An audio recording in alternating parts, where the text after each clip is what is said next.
नमस्कार साथियों, मैं हूं अमित देव शर्मा और आप देख रहे हैं यूट्यूब चैनल द बेस्ट ज्ञान। तो सभी साथियों का द बेस्ट ज्ञान के इस यूट्यूब चैनल पर हार्दिक स्वागत और अभिनंदन है। जैसा कि आप सभी को पता होगा, हमारे द्वारा सामान्य अध्ययन अभ्यास सीरीज चलाई जा रही है, जिसके तहत सबसे पहले भारतीय राज्य व्यवस्था के प्रश्न पत्रों को कराया जा रहा है। तो अब तक 12 प्रश्न पत्र जो हैं वह टेलीग्राम पर अपलोड किए जा चुके हैं, जिनकी पीडीएफ आपको मिल जाएगी। लिंक डिस्क्रिप्शन में दिया गया है। तो आप भी इस टेस्ट सीरीज में जुड़ सकते हैं। टेस्ट सीरीज में जुड़ने के लिए आप टेलीग्राम चैनल को ज्वाइन कर लें, जिसका लिंक भी डिस्क्रिप्शन में दिया गया है। तो आज हम देखेंगे डे 12 के प्रश्नों को। चलिए शुरू करते हैं और देखते हैं पहला प्रश्न क्या है। भारत में पहली बार लोक सेवा आयोग की स्थापना जिस अधिनियम से हुई? तो सही उत्तर होगा option C, government of India act 1919, यानी गवर्नमेंट ऑफ इंडिया एक्ट 1919 के तहत वर्ष 1926 में भारत में प्रथम लोक सेवा आयोग की स्थापना की गई। अगला प्रश्न है, यूनियन पब्लिक सर्विस कमीशन की प्रथम महिला अध्यक्ष का क्या नाम है? सही उत्तर होगा ऑप्शन बी, रोज मैथ्यू। तो यूपीएससी की पहली महिला अध्यक्ष रोज मिलियन मैथ्यू थी, जिनका कार्यकाल 23 सितंबर 1992 से 23 अगस्त 1996 तक रहा। अगला प्रश्न है, भारत के संघ लोक सेवा आयोग के लिए निम्न में से कौन सही है?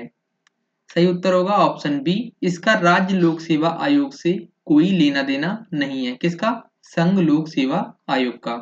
अगला प्रश्न है, संविधान के किस अनुच्छेद के अंतर्गत लोक सेवा आयोग के सदस्य को हटाया जा सकता है? सही उत्तर होगा ऑप्शन सी, 317। तो अनुच्छेद 317 के तहत लोक सेवा आयोग के किसी सदस्य को हटाया या निलंबित किया जा सकता है। अगला प्रश्न है, निम्नलिखित में से कौन सही है? संघ लोक सेवा आयोग एक, ऑप्शन यहाँ पर सही हो जाएगा, संवैधानिक संगठन है, डी, यानी डी ऑप्शन बिल्कुल सही होगा। तो लोक सेवा आयोग एक संवैधानिक संगठन है। अगला प्रश्न है, निम्न में से किस मामले में राज्य लोक सेवा आयोग से परामर्श नहीं लिया जाता है? सही उत्तर होगा ऑप्शन डी, सिविल सेवाओं का स्थानांतरण पर जो है वह राज्य लोक सेवा आयोग से परामर्श नहीं लिया जाता है। बाकी जो ऑप्शन ए है, सिविल सेवा के लिए भर्ती पद्धति, इस पे भी लिया जाता है परामर्श। बी ऑप्शन है, सिविल सेवाओं की नियुक्ति में अनुसरण लिए जाने वाले सिद्धांतों पर भी परामर्श लिया जाता है। सी ऑप्शन है, सिविल सेवाओं में प्रोन्नति एवं एक सेवा से दूसरी सेवा में अंतरण के लिए अनुसरण के लिए जाने वाले सिद्धांतों पर भी जो है परामर्श लिया जाता है। तो सही उत्तर होगा यहाँ पर डी, सिविल सेवाओं का स्थानांतरण पर इससे परामर्श नहीं लिया जाता है। अगला प्रश्न है, भारत का संविधान निम्नलिखित अनुच्छेदों में से किस एक के अंतर्गत एक निर्वाचन आयोग का प्रावधान है? तो सही उत्तर होगा ऑप्शन डी, अनुच्छेद 324 के अंतर्गत भारतीय संविधान में एक निर्वाचन आयोग का प्रावधान किया गया है।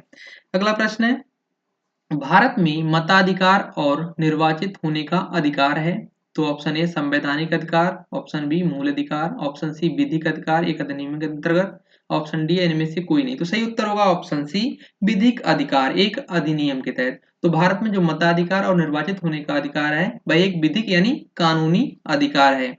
अगला प्रश्न है, मुख्य चुनाव आयुक्त को पदच्युत किया जा सकता है यानी पद से हटाया जा सकता है। तो सही उत्तर होगा आप यहाँ पर ऑप्शन बी, उस प्रक्रिया द्वारा जो सर्वोच्च न्यायालय के न्यायाधीशों पर लागू होती है। मतलब जिस प्रक्रिया से सर्वोच्च न्यायालय के न्यायाधीश को हटाया जाता है, उसी प्रक्रिया से मुख्य चुनाव आयुक्त को भी हटाया जाता है। तो संसद के दोनों सदनों के 2/3 सदस्यों के बहुमत द्वारा मुख्य चुनाव आयुक्त को हटाया जा सकता है। अगला प्रश्न है, भारत के मुख्य निर्वाचन आयुक्त की पदावधि क्या है? तो सही उत्तर होगा ऑप्शन सी, 6 वर्ष या 65 वर्ष की आयु तक जो भी पहले हो। क्या है मतलब, या तो 6 वर्ष होगी या फिर 65 वर्ष आयु अगर हो जाएगी तो उनकी पदावधि यानी सेवानिवृत्ति हो जाएंगे। अगला प्रश्न है, नव युवकों द्वारा 18 वर्ष की आयु पर मताधिकार का पहली बार प्रयोग किया गया आम चुनाव में। तो यानी सबसे पहले आपको पता होगा कि जो मताधिकार की वो आयु थी 21 वर्ष थी, उसे घटाकर 18 वर्ष किया गया था। तो सही ऑप्शन इस प्रश्न का होगा ऑप्शन सी, 1989 के आम चुनाव में पहली बार 18 वर्ष के नव युवकों ने मतदान किया।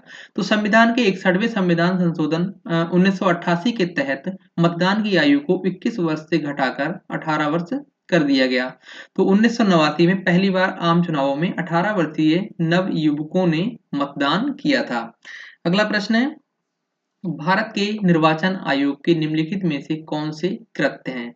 तो पहला है लोकसभा के अध्यक्ष और उपाध्यक्ष तथा राज्यसभा के सभापति के पदों के लिए निर्वाचन करवाना। दूसरा है नगर पालिकाओं और नगर निगमों के लिए निर्वाचन करवाना। Option C. तीसरा है निर्वाचनों से उत्पन्न सभी संदेहों और विवादों का निर्णयन। तो यहाँ पर जो है वह ऑप्शन डी सही होगा। एक भी जो कृत्य है वह भारत के निर्वाचन आयोग से संबंधित नहीं है।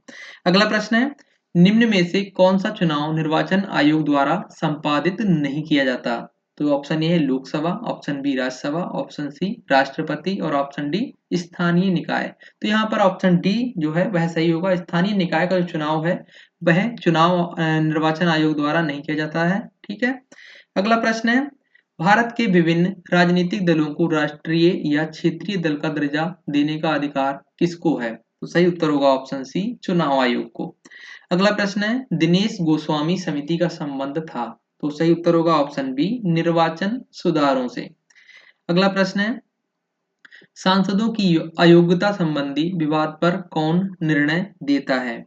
सही उत्तर होगा ऑप्शन डी निर्वाचन आयोग के परामर्श से राष्ट्रपति, यानी सही उत्तर हो जाएगा राष्ट्रपति देता है निर्णय। किसके परामर्श से? तो निर्वाचन आयोग के परामर्श से। अगला प्रश्न है, भारत के मुख्य चुनाव आयुक्त को नियुक्त किया जाता है? सही उत्तर होगा ऑप्शन सी राष्ट्रपति द्वारा। अगला प्रश्न है, भारत में विविध निर्वाचनों के लिए निम्नलिखित में से कौन-कौन सी निर्वाचन प्रणालियां स्वीकृत की गई हैं? पहला है वयस्क मताधिकार के आधार पर प्रत्यक्ष निर्वाचन प्रणाली। दूसरा है एकल संक्रमणीय मत के द्वारा आनुपातिक प्रतिनिधित्व की प्रणाली। तीसरा आनुपातिक प्रतिनिधित्व की सूची प्रणाली। चौथा है अप्रत्यक्ष निर्वाचन की संचयी मतदान प्रणाली। तो यहाँ पर जो पहला और दूसरा है यह सही होगा। अगला प्रश्न है, निम्न में से किसका संबंध चुनाव आयोग से नहीं है? तो सही उत्तर होगा ऑप्शन ए चुनाव आयोग की अधिसूचना जारी करना, यानी जो चुनाव आयोग है वह चुनाव की सूचना जो अधिसूचना होती है वह जारी नहीं करता है। तो चुनाव की अधिसूचना राष्ट्रपति द्वारा जारी की जाती है। बाकी जो चुनाव चिन्ह का बंटवारा ये भी चुनाव आयोग करता है, सी ऑप्शन है। चुनाव की वैधता का निपटारा करना ये भी चुनाव आयोग का कार्य है और चुनाव शांतिपूर्ण ढंग से संपन्न कराना ये भी चुनाव आयोग की जिम्मेदारी है। अगला प्रश्न है, राष्ट्रीय मतदाता दिवस मनाया जाता है? तो सही उत्तर होगा ऑप्शन बी 25 जनवरी को। तो 25 जनवरी 1950 को भारत निर्वाचन आयोग की स्थापना हुई थी, इसीलिए प्रत्येक वर्ष 25 जनवरी को राष्ट्रीय मतदाता दिवस के रूप में मनाया जाता है। तो पहली बार वर्ष 2011 में राष्ट्रीय मतदाता दिवस मनाया गया था। तो ये थे डे 12 के प्रश्न। तो कैसा लगा आपको आज का ये वीडियो? कमेंट करके जरूर बताएं। अगर यूजफुल लगा हो तो लाइक और कमेंट जरूर करें और शेयर भी कर दें। तो मिलते हैं नेक्स्ट वीडियो में, तब तक के लिए नमस्कार, जय हिंद।